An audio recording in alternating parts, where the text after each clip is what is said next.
So just to frame it correctly, it's a little bit like, I guess, Nielsen Buzz Metrics and some of these other buzz sentiment deals that are out there, but totally focused on music. Is that right? That's correct. Okay. So with regard to some of the customers, then, I think REM's a pretty recognizable name.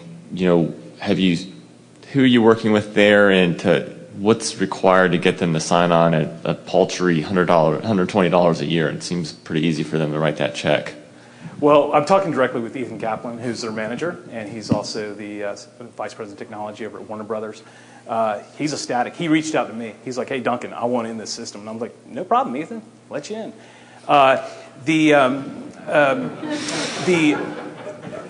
The artist pricing, I think you can't look at it individually.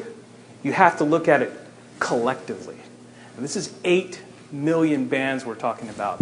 And those numbers on the financials don't even represent 1% of that 8 million. No, I'm just saying, why isn't Ethan paying, whatever right now? No, that's a good question, Nelson. At this point, we feel that we need to really understand, to make sure that we've got the right feature set in place, to make sure that we understand really their needs. So we're letting bands like REM and Dave Matthews tell us, "Hey, we like this, we don't like this, we think you should tweak this, we think you should add this." It's a community effort, is the way I like to describe it, and I think that's the best way to get a company like this off the ground. Let people be involved in the development process. Matthew? Okay. And what does that mean in terms of being ready for commercial launch? Are you in alpha stage, beta stage? We are in private beta stage. With hope, 30 to 60 days to actually go into full public beta, but we are in private beta right now. And so when do you expect to start charging somebody? Third quarter. Third quarter. Middle third quarter. Okay. How many bands are actually out there that are significant enough that they actually are getting radio play, and then secondly, how many are significant enough that they've got a MySpace page with enough traffic about them and enough volume of traffic that they would actually have something that could be measured on a weekly basis versus just I want to track my metrics. I'm a garage band that plays in bars in Boston. Yeah, I can log on to my MySpace page, once a week and have a pretty good handle on it, and then my downloads are kind of Yeah, I think that's a fair question. So to answer your first part, which is about the radio plays, the majority of bands don't have radio plays. I mean, radio play is a hard thing to do. But here's where it gets really interesting.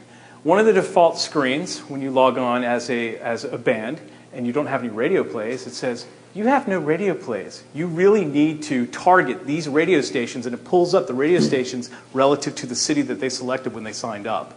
So it gives them a heads up. Whether bands will actually act on that knowledge, I have no idea. Your second question, the 8 million bands. When we collect this data, 95% of these 8 million bands all have MySpace pages and all have activity on them, activity that changes on a daily basis. Is it significant enough? You'll have to ask those bands, because every band, it's personal. I remember when I was in a band, we weren't getting radio play, but we thought we were going to be the next, Allman Brothers, if you will. And so these guys, they really believe in it. They really take heart in it. So it's hard to say whether or not, even though their numbers are small, it doesn't mean that that's less meaningful to them. I'm glad you said Allman Brothers and not White Snake. But right. No, we were Allman Brothers, Grateful Dead. You show 342,000 bands in 2012 or 2013, something in that time frame. I mean, are there, I guess, to that point, what are your assumptions? Do you think that there are enough bands today that have that type of volume, or do you think that the market has to grow significantly to get to that number of bands? Oh, that number is pretty easy. I mean, if you just look at the Georgia trends, there are over 1,000 venues just in Georgia alone. And remember, this is a worldwide audience that we're going after. So I think 350,000 to say that those bands, active bands that would use this kind of service today, I think most certainly. Weigh in on that. Yeah, sure. Part of the assumption behind that is the 8 million figure. Those are those are actual web pages that bands are already listed on MySpace. The interesting thing about a lot of these bands, a lot of them are going to fit into the long tail of the market. They're going to be segmented to a very small target audience. You're not going to capture them from a lot of your big commercial sites. By getting a wide variety, capturing a very wide snapshot of the market from a host of different kinds of data sources, data types, we can capture more of a holistic view. And the goal here is to sort of be able to capture enough of these bands by gauging them from small sites that maybe are only looking at a particular niche market, as opposed to just focusing on, say, the MySpace or the Last FMs of the world. So we'll be able to capture some activity for all these different types of bands and be able to give them insight into that long tail of the market that for right now, there are no tools available for that. In regard to the adoption rate that we kind of assumed in the subscriber base, part of our effort to be conservative is that there's a lot of unknowns. We don't know how many, the bands exist now, 8 million, a large percentage of those, well beyond the 1% or less than 1% that we've assumed, would most likely be interested in using the service. But part of our assumption is that there's going to have to be a bit of a learning curve on the behalf of the market itself, the bands. This is a pioneering, a kind of a new way of looking at how to gauge their effectiveness in the marketplace, or how to understand how fans are relating to them. We were so used to the Billboard album sales and that type of thing. We're just now moving into an area where we're saying, well, let's look at the downloads and the plays and things like that. That's still focused on the song themselves. We're looking at things like how many people are commenting. We're looking at all kinds of measures that, how many people have made you a favorite. There's lots of ways that will give indication as to the band's influence, their popularity. And we're trying to teach bands that these are effective means, because they in some way are going to relate back to sales, if that's what the band's goal is, merchandise or album sales. But the bands may have they may want to use their popularity to help them show that they should be booked in certain venues. There's many ways to use this data, and so we're trying to teach the bands that here's a way to look at yourself and gauge how you can be marketable. And we just kind of figure that's going to take a little bit of a learning on their side before they begin to pay money for that. So that's sort of built into our assumptions. So along that line, just that discussion, which I think is very good, is that what are the labels and the agents telling you are the important, what I would call online variables that would be their criteria for promoting them? Does that make sense? So it's just like all small bands probably want to become big bands and they want to be picked up by labels, right? And I think that, they may not have factored in the band's ability to go out and kind of promote themselves early on, right, via online mechanisms and social and so forth. So I'm just curious if you've kind of validated some of that with them. One of the things that the Orchard has asked is they want to be able to drill down to the individual song level, and we're working on that. A couple of more months and we'll be able to drill down to the individual song level, because the industry has shifted from an album release to a single release. The other thing that is EMI. EMI wants to be able to have one dashboard for all of their bands, and so we've got to map out how the UI is going to look for that. Now, at this point right now, it's one band, one account, so we've got to change that. Couple points. First of all, your margins are either significantly overstated in the early years or understated in the back years. I don't know, but your margins will grow. They won't be linear like that. Second thing, what you've really got, it sounds to me like, is really a network-based business model, right? So, and it's a social network, sure, but there's a lot of monetization that can be done on the network. And the easiest one, or the first one you're likely to go after, is the one you're going after, right? You're going to charge bands, you're going to charge, record companies, music labels, and those kind of things. But the level of information that you were just talking about, that you can sell to the bands as an additional subscription, or sell to a music label as an additional subscription, sell to an advertising agency on this, what are the jingles or music or songs you would want to promote this particular product are important, are very important, and perhaps greater revenue generators than what you've got in here right now. So have you done the analysis to understand what those areas of further build from a monetization perspective are on the network, and layer that into your planning? Because if you have, that's great. If you haven't, you don't want to give away stuff that you can charge for later on. No, I think that's absolutely right. And the marketing agencies is part of our strategy, but it's a process, and the process is that we are focused on the artists and the labels and getting that product fully functioning relative to their needs, and then we're going to move on to the other areas. It's only a network if it's large, and what you've got to do right now is a land grab, right? You've got to get, that was the other point I was going to make maybe later on is, it looks like the subscriber growth, anything you can do to accelerate that and just get people on it is going to be a big benefit to you, because that's really your competitive advantage. The technology is great. Unless you're going to be, the next Google, people can probably replicate the technology, but your real win will be the number of participants on the network. Well, let me just speak to that real quick. This is the subscriber growth, not the user growth. Now, we expect users to be in the tens of thousands by the end of this year, but paying subscribers to be less. And that could be a factor of the economy. It could be a factor of, maybe people don't understand how they can use the system, but actually people using the system be in the tens of thousands. Well, can you explain the difference between a user and a subscriber? Because if you have users who are paying nothing, getting the same data as a subscriber, why would I subscribe? So there's got to be a distinction there. There is, and the users that are non-paying are not getting the same data. Well, what are they getting? On the pilot program, which is users they can log on, all they get essentially is a snapshot view. They don't get any of the radio data. They don't get any of the comparison data. They don't get any of the sentiment analysis data. They don't get any of the global analytics. That is data relative to that particular genre or that particular geographic location of the country. So they just basically get a snapshot view. And that's for free. So you're just kind of whetting their appetite. Bingo. That's right. What's the barrier to entry, if you can be a little more specific there, beyond a provisional patent application, to non-band popularity products? So something that's more generic, that's measuring popularity of things across the internet, say Nielsen Buzz Metrics or something like that.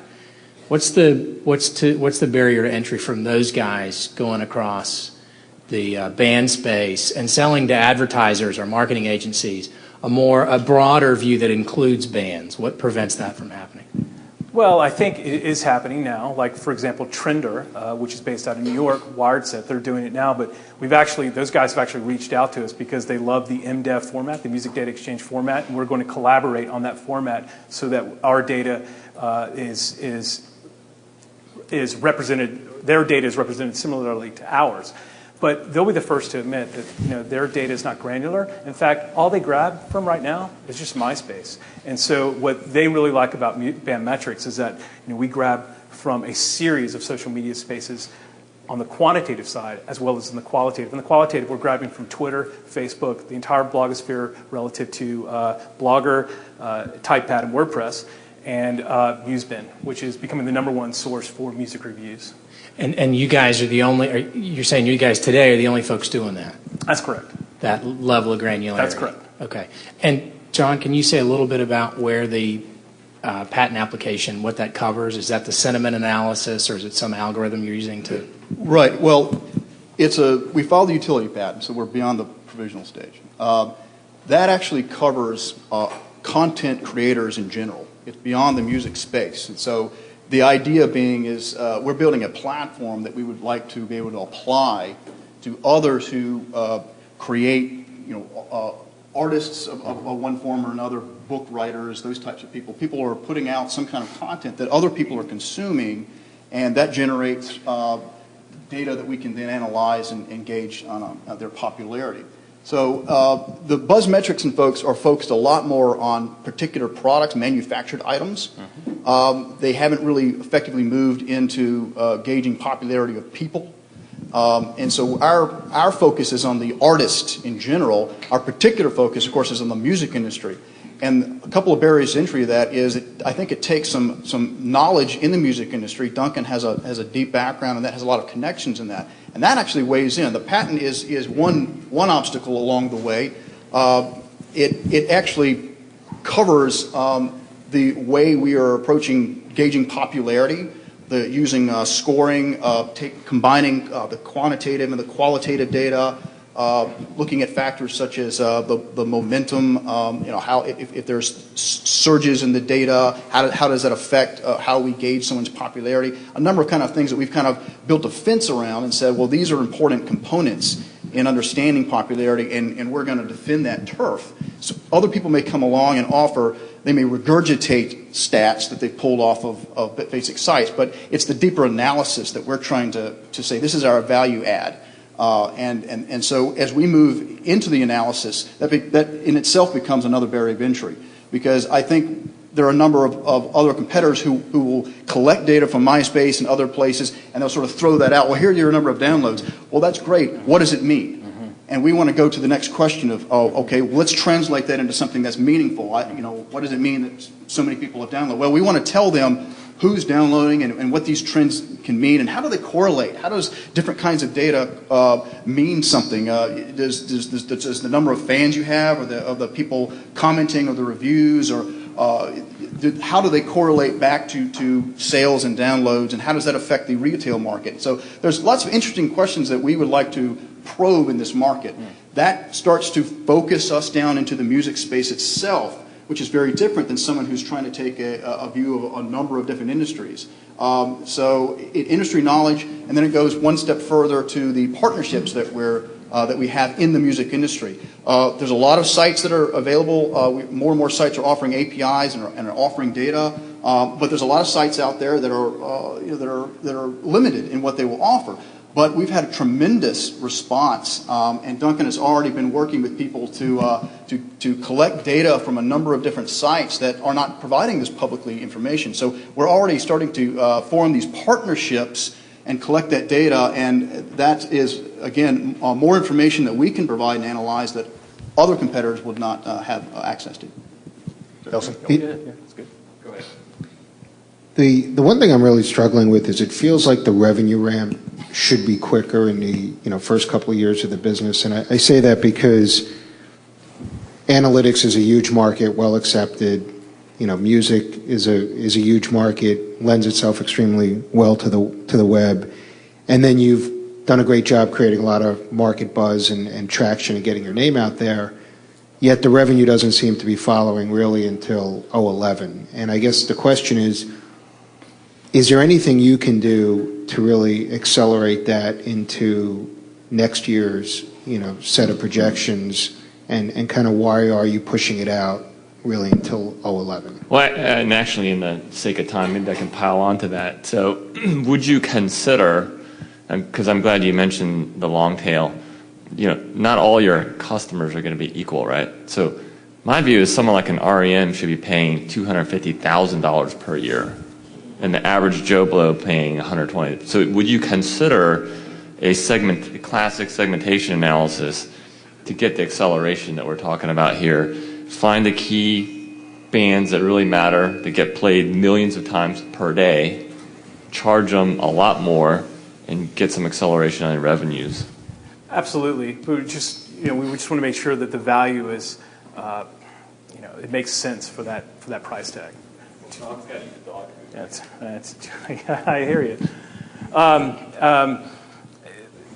We took a very sort of cautious approach to these numbers. The economy's wonky. We really don't know how it's affecting the artist community. I will say this.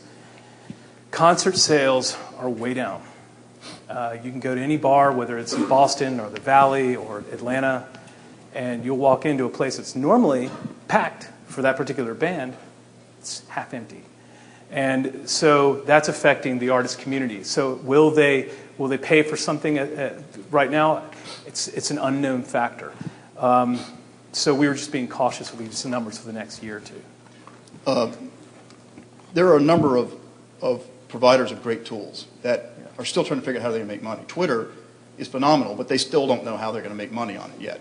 What we wanted to show in this exercise is, could we, offering our core services, be profitable with this? Mm-hmm. So this reflects basically, reasonable projections, very likely understated, as you pointed out. It ignores a number of different streams of revenue that we could tap into, that we do plan on moving into. It ignores the consumer side of things that we wanted to move into. Host of things that we would like to venture out, and we could build that into the model and say, look, we're going to make $5 billion next year. But the idea is we wanted to show through this exercise that if we started with more of a cautious approach, is this a great opportunity in and of itself? And as we expand into these other areas, that's just sort of gravy in that sense. But you're absolutely correct. We could segment the market in many different ways, and I think we would move to a model where we're charging more for certain bands. We may be providing certain bands more information and more in depth, maybe even more hands-on. Our idea is we are a data analytics company, and we will be pulling in professionals who will start to specialize in these analytics, and we may offer services to certain high-profile clients. John, that's it. That wraps up 20 minutes of Q&A.